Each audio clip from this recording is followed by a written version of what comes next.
Mbak Tejo. Pertanyaanku ke Andrew justru, apakah yang mengganggu itu cuman sound horeg? Enggak Mbak, banyak Mbak. Panggilan ritual di rumah-rumah ibadah mengganggu nggak? Azan maksudnya Mbak? Aku nggak ngomong panggilan ritual di rumah-rumah ibadah. Beberapa kiai berpendapat panggilan oke, tapi begitu acara sudah mulai di tempat ibadah itu pakai sound ruang.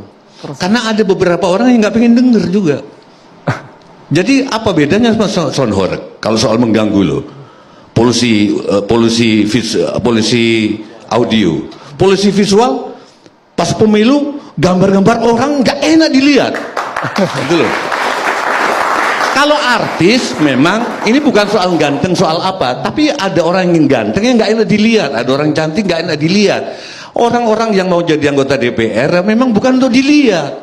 Polisi yang untuk bekerja menyuarakan suara rakyat. Makanya di Jepang itu kan dilokalisir, hanya di tempat tertentu dia boleh kampanye. Oke, kita adil-adilan. Kalau mau MUI ini polusi, bagaimana dengan panggilan ritual? Panggilan ritual saya setuju, tapi begitu ritual berlangsung ceramah di lokal di tempat ibadah aja. Karena ada orang yang lagi pengen belajar, pengen gitu loh. Kadang-kadang saya pengen baca ayat ini, ayat itu, tiba-tiba suara itu ayat, aku lagi nggak pengen dengar, aku pengen dengar ayat yang aku baca. Kadang-kadang ada orang yang lagi terima tamu, jadi suaraku begitu. Kita mesti fair. Memang sudah ada genteng. Pemilu juga saya terganggu visual ngelihat, nggak enak dilihat gitu loh. Terus, Pilih saya. Pilih saya. Terus, nggak enak karena kelakuannya nggak gitu. Polisi mata, aku kalau nyetir mau merem takut nabrak, tapi ngelihat spanduk nggak enak gitu loh. Apa bedanya sama sound horeg? Ayo dong yang fair kita. Oke. Baik, terima kasih juga yang saya muliakan Mbah Sutewo Tejo. Oke, alhamdulillah. Cuma ibaratnya ketika tadi ini murni ranah hukum, ketika beliau mengomentari ini, kalau ibarat di dalam ilmu agama itu ranahnya kemudian diseret ke sufi, sehingga kemudian segala aspek kemudian kena. Cuma karena beliau, andaikan beliau pakai songkok putih misalnya, mungkin sudah menjadi ahli tasawuf mungkin loh ya. Atur nuhun. Jadi begini, saya awali ada satu konser musik. Konser musik itu dari dulu kan sudah ada, letaknya itu kan di lapangan. Yang mau mengadakan konser musik, band nasional, band lokal harus berizin ke polisi. Itu harus itu. Anehnya sekarang ada alat musik yang suaranya lebih keras daripada musik konser di lapangan, tiba-tiba diarak di kampung tanpa izin. Tanpa meminta izin ke kepolisian, tanpa memberi pemberitahuan. Mungkin boleh jadi dari Mas David, antara Mas David dengan antara pemilik dengan warga mungkin sudah terjadi hal semacam itu, perjanjian.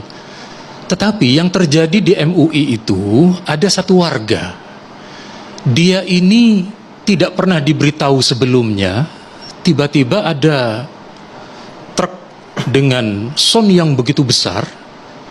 Keluarganya sakit, Pak. Suaminya sakit. Dengan dentuman yang besar itu.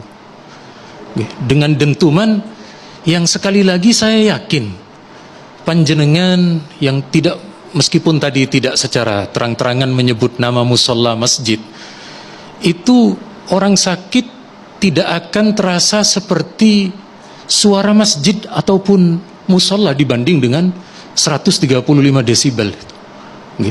Mereka ini Pak, keluarga ini Pak, dia sudah bersuara ke Polres, tidak ada jawaban. Sudah bersuara ke Polda, tidak ada jawaban. Datang ke kantor gubernur melalui biro hukum, jawabannya normatif. Warga mana Pak Kiai ini? Kediri. Kami sudah mempertemukan saat itu, memang. Tapi beliau beda kelihatannya, beliau dari casingnya seperti casing horeg tadi ya. Mohon maaf, ngapunten.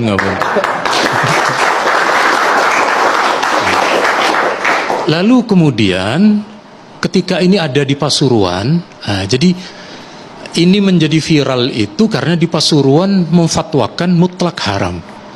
Karena menurut kiai kita yang di Pasuruan itu, son horeg dan rangkaiannya itu satu paket, sehingga haram mutlak. Sehingga kami terjadi diskusi dengan Mas David. Brewo, Mas David, dan Gus Ali yang lain. Ada konfirmasi, oh enggak, itu dancer bukan dari kami. Kami murni penyewa son horeg. Maka yang awalnya dari Pasuruan itu mutlak haram, karena ini sesuai dengan pengakuan dan juga realitas memang ditemukan hanya terkadang sekedar lewat saja ini son horeg ini. Maka kemudian catatannya adalah seperti yang kemudian sudah beredar itu. Lalu bagaimana dengan Masjid Musholla Nuwun Sewu Mbah yang sangat saya muliakan? Di keputusan Menteri Agama tahun 80-an ini, itu sudah ada masjid musholla itu hanya baru boleh membunyikan 10 menit sebelum azan son luar. Setelah itu harus kemudian son dalam. Itu sudah ada aturannya, tinggal bagaimana RT RW setempat dengan takmir melakukan sosialisasi. Kami di Surabaya sudah. Saya dengan FKUB, dengan Polres Tabes Surabaya, dengan Kemenak sosialisasi. Makanya di beberapa perumahan hanya adzan, setelah adzan sudah tidak ada lagi. Itu pun adzan tidak terlalu keras seperti yang di perkampungan yang memang masyarakatnya itu sudah bersedia dengan terbiasa. Malah sebagian tempat yang kalau tidak ada adzan mereka bingung. Nah ini juga yang menjadi kesulitan bagi kita, antara yang di Kediri, Blitar dengan kemudian di Banyuwangi dan Jember, itu kasusnya beda-beda. Misalnya yang di satu kota subwoofernya itu cuma 8, itu sudah mengganggu. Ada di tempat lain sampai subwoofernya itu 12-13, mereka enjoy saja di kampungnya. Makanya sekali lagi, ini bukan terkait bagaimana kemudian nanti diarahkan kepada kebisingan-kebisingan yang lain sudah ada aturannya. Sudah ada aturannya, lewat di depan Makobrimob tidak boleh menyalakan klakson, kan sudah ada aturannya itu. Kemudian dimanapun kebisingan sudah ada aturannya. Nah, kemudian yang soal son horeg ini memang belum ada. Polisi sampai sekarang belum bertindak karena tidak ada perda.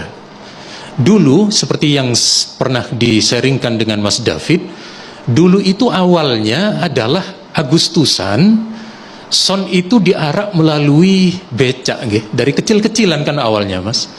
Lalu berikutnya meningkat ke pick up,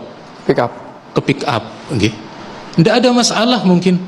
Akhirnya kemudian terus membesar. Makanya betul kemarin Prof. Sigit dari UI, beliau sosiolog itu mengatakan ini murni kreasi dari masyarakat.